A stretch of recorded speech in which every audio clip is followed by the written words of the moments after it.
Hi guys, as we all know by now, last week was a very bad week for DAP lah ya. What happened last week? Last week the Sabah state election happened. And what's the result of the election? The result of the election for DAP is that DAP faced a total wipeout. Before the Sabah election, DAP held 8 seats lah ya, more than 10% lah of the Sabah of the seats in the Sabah State Assembly. Sabah State Assembly got 73 seats. DAP held 8 lah ya. After the Sabah election last weekend, guess how many seats DAP holds now?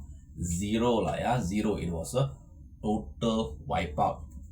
Now, for a party that has, at least for the last 2 decades lah ya, I think after 2007, 2008 lah that, for around 2 decades lah, 1 or 2 decades, DAP has probably been the sole credible representative of Malaysian Chinese.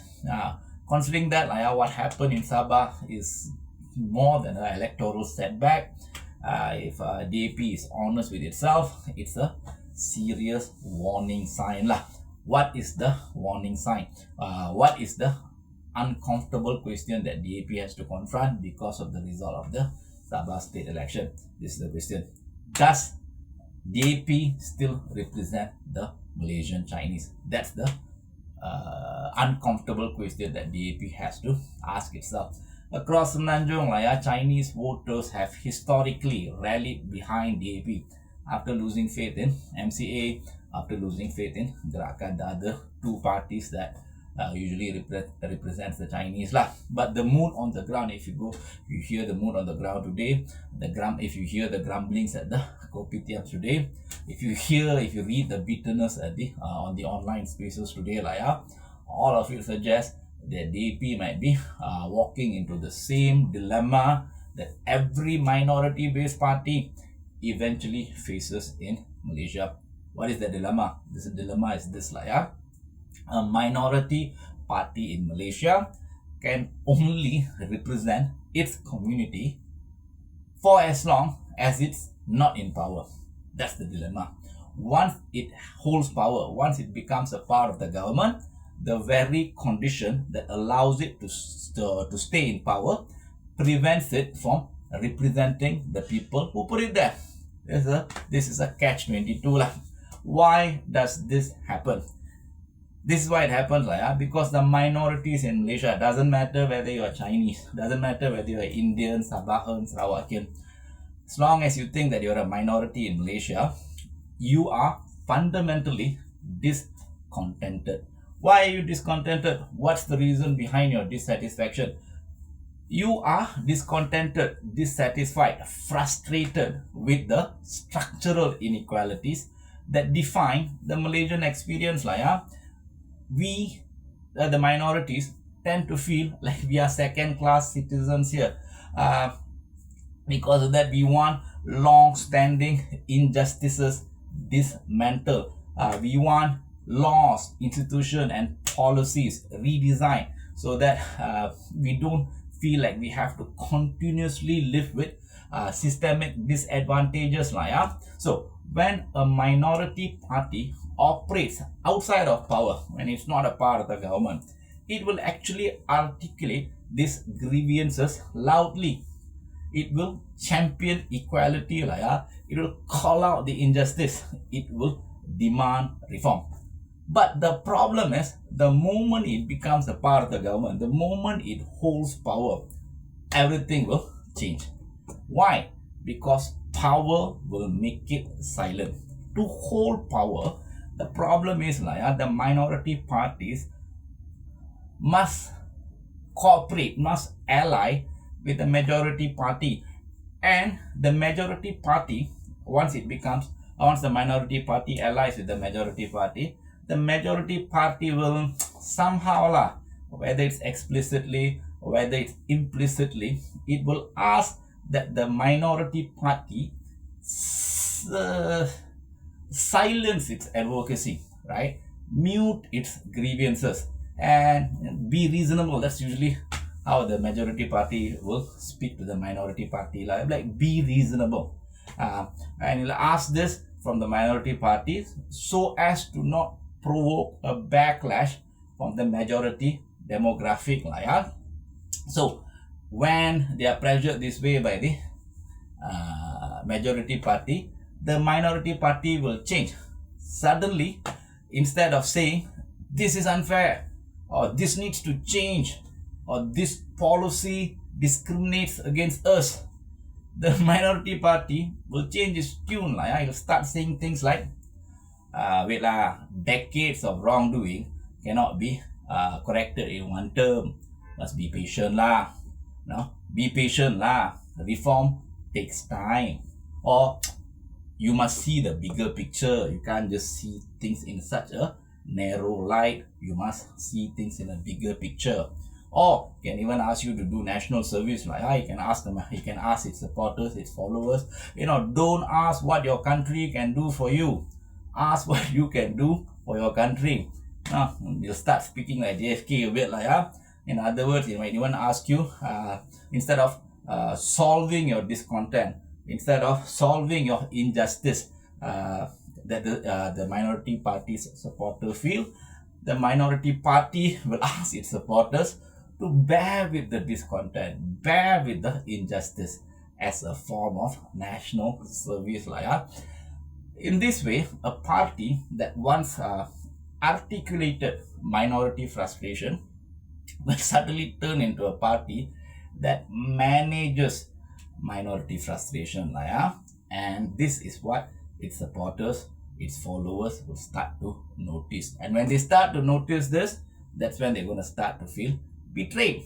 They'll feel betrayed because they'll begin to suspect that the party was using their grievances as a tool to gain power. And now that it has gained power, it is unwilling to cash in its political capital to implement the reforms that it once championed. This problem is not unique to DAP. It has happened to MCA before, happened to MIC before, and now DAP is facing the same issue. When DAP sees the sad situation, the pathetic situation that MCA and MIC is in today, it should contain its glee, it should somber up to the prospect that, hey, it is going to be in their shoes at some point in the future. It's not a question of if, it's a question of when. Because just as MIC and MCA were abandoned by their electorate for being meek, self-serving, subservient, DAP also will face the same prospect at some point in the future. It's not a question of when. It's not a question of if. Sorry, it's a question of when. It will happen. We just don't know when. How will DAP escape from this dilemma? Well, yes, the uncomfortable truth. It probably can't.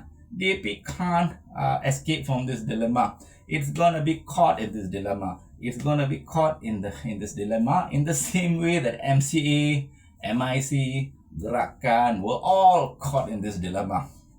If DAP could have, if there is a solution that DAP could have used to escape from this dilemma, guess what?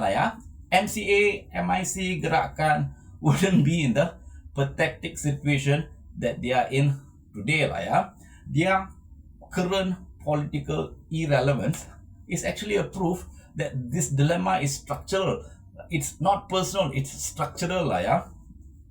This is a structural issue that all minority parties in Malaysia will face. For now, the only thing that DAP has on its side in facing this dilemma is actually just time. It's got time on its side. This dilemma will continue to chip away DAP support among its core supporters, the non-Malays, especially the Chinese. But it will likely take some time before the erosion poses a significant problem for the party. DAP can also probably use its position and power to its advantage to delay the consequences of this structural dilemma.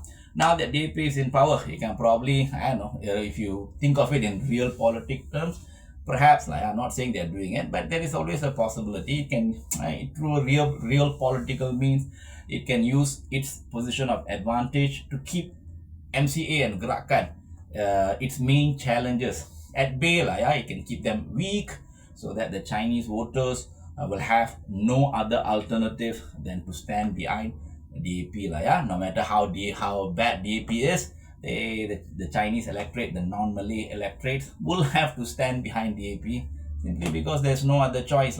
And for this to happen, DAP could probably do something to keep its main opponents weak. But here's the thing, even if DAP is very effective in ensuring that its opponents MCA ke, Gerakan ke, never become strong enough to steal its supporters, steal its followers, guess what? At some point, the dilemma will still outrun DAP.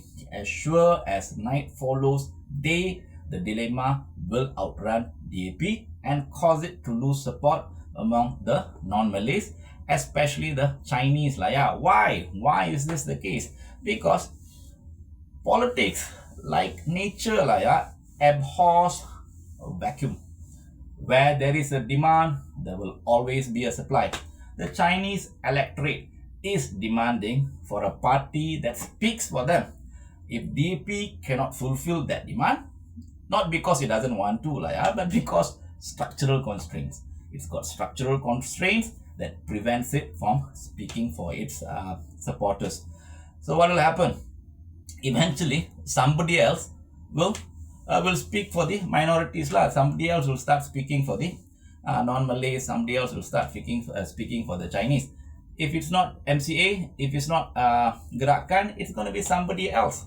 Sabah might have simply offered DAP a preview of what is to come. Just like Sabahan voters abandoned DAP lock, stock and barrel. They lost all 8 seats. The minute they found a party like Warisan that they can identify with, the Chinese of Sarawak, the Chinese of Sabah totally abandoned DAP.